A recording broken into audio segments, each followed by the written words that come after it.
ರಾಜ್ಯದಲ್ಲಿ ಬರದ ಛಾಯೆ ಆವರಿಸಿದ್ದು ಸರ್ಕಾರ ರೈತರು ಹಾಗೂ ಮಹಿಳೆಯರ ಬಗ್ಗೆ ಕಾಳಜಿ ವಹಿಸುತ್ತಿಲ್ಲ ಎಂದು ಹಿಂದುಳಿದ ವರ್ಗಗಳ ಮೋರ್ಚಾ ರಾಜ್ಯ ಉಪಾಧ್ಯಕ್ಷ ವಿವೇಕಾನಂದ ಡಬ್ಬಿ ವಿಜಯಪುರದಲ್ಲಿಂದು ಹೇಳಿದ್ದಾರೆ.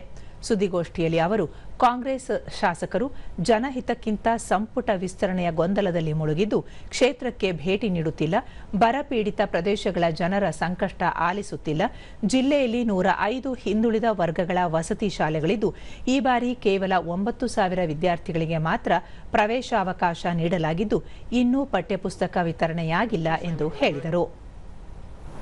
ಪ್ರವೇಶ ವಿದ್ಯಾರ್ಥಿಗಳು ತಗೋಬೇಕಾಗಿರುವುದು 9,240 ವಿದ್ಯಾರ್ಥಿಗಳಿಗೆ ಮಾತ್ರ ಪ್ರವೇಶ ಸಿಗುತ್ತೆ. ಉಳಿದಂತ ವಿದ್ಯಾರ್ಥಿಗಳ ಶಿಕ್ಷಣ ಸ್ಥಿತಿ ಏನು? ಸರ್ಕಾರ ಯಾಕೆ ಇದ್ರ ಕಡೆ ಗಮನ ಹರಿಸ್ತಾ ಇಲ್ಲ?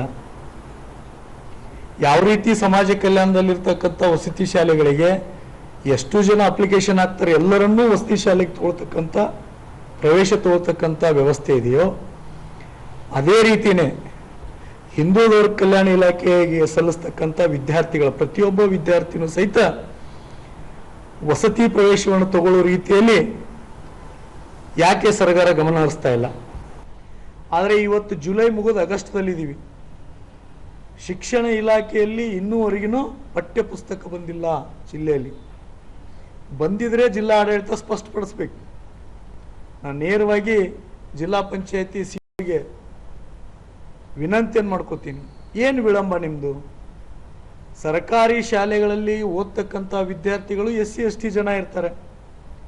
ಅವ್ರಿಗೆ 2 ತಿಂಗಳು 3 ತಿಂಗಳು ನೀವು ಪಠ್ಯಪುಸ್ತಕನೇ ಕೊಡದೇ ಇದ್ರೆ ಆ ವಿದ್ಯಾರ್ಥಿಗಳ ಜೀವನ ಮಟ್ಟ ಏನಾಗುತ್ತೆ?